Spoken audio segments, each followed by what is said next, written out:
Mike, you're a producer. You've also served globally in the U.S. government and the U.S. Department of Agriculture.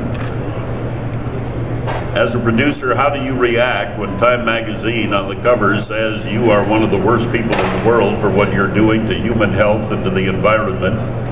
They put it on the cover story.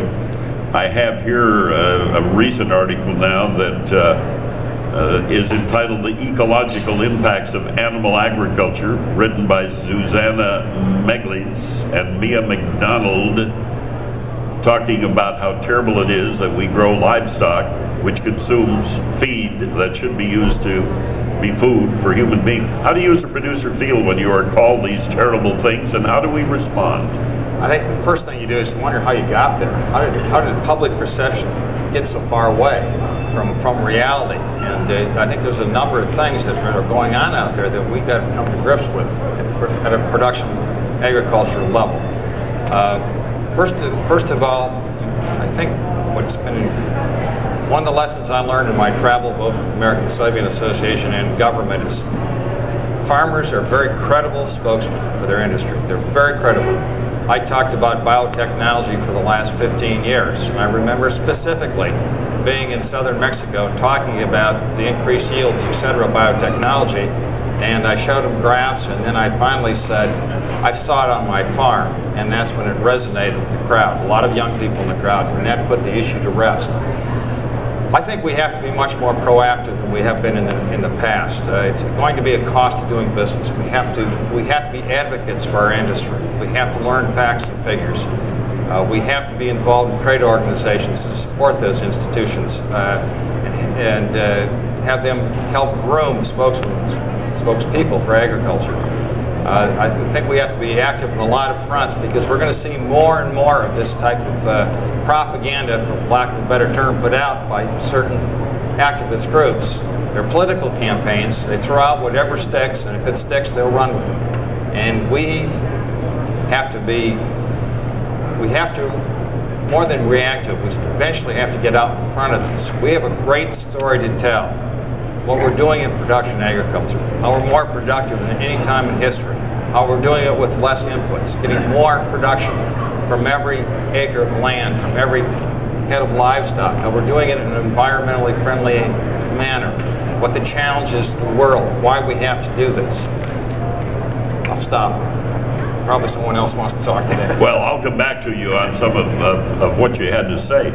And Jim, I will come back to you on educating the communicator of tomorrow. Are we doing it, and is there enough interest on the part of young people that say they want to be an ag broadcaster, an ag journalist, and magazine writer, or whatever? I think there's a great spirit of interest among young people in Illinois and around the country. I think the young people have a sense of the importance of this mission, and there's some fine communications talent among our young people. So on that front, I'm very optimistic, and it's interesting to know that agricultural communications education in the U.S. is growing in our ag colleges around the country. The enrollments are growing. It's not huge, but we have about 1,600 students today that are studying agricultural journalism and communications at about almost 40 universities. This is a growing area of interest, and I think one of the reasons is that the agriculture colleges are understanding that communications is a vital ingredient in their progress, not just increasing yields and productivity in farming, but the human dimensions of it that communications will help address. I think our curricula need to be refined. I think we're preparing at various universities young people who have skills appropriate for print, broadcast, and online media. I think we're making good progress on that front. I think one of the challenge areas, Orion, I see is that I think we need a broader view of communications beyond the skills of producing materials and getting them out there. We can talk more about that if you like, but I think that's one area of need. If we are successful in raising the funds to get an endowed chair in ag communications at the University of Illinois, how important will that be to the communications effort in ag journalism? Over my career, I may be wrong and others here may have thoughts, but I used to think that communications was kind of at the fringe of the agricultural enterprise. You know, knowledge is generated, agricultural information is generated, and then it flows out through extension services and so on. And the communicators are involved in producing materials for improving production and so on. I've come to have a completely different view of that. You know, we can see our farm equipment operate. We can see grain grow, our crops grow. We can see our livestock grow. We can see our milk flowing into the milk tank.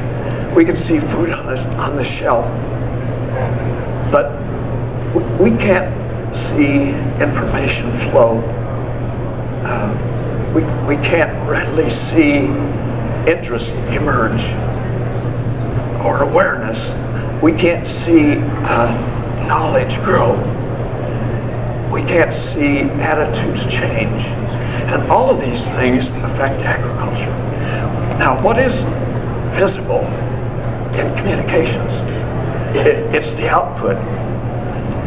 And I have the hunch, and others may have, that one of the reasons that communications has kind of been limited, maybe, I'll put it that way, is because it's the part we can see, but we aren't understanding or sensing these other communication elements that really are at the heart of effective human communicating.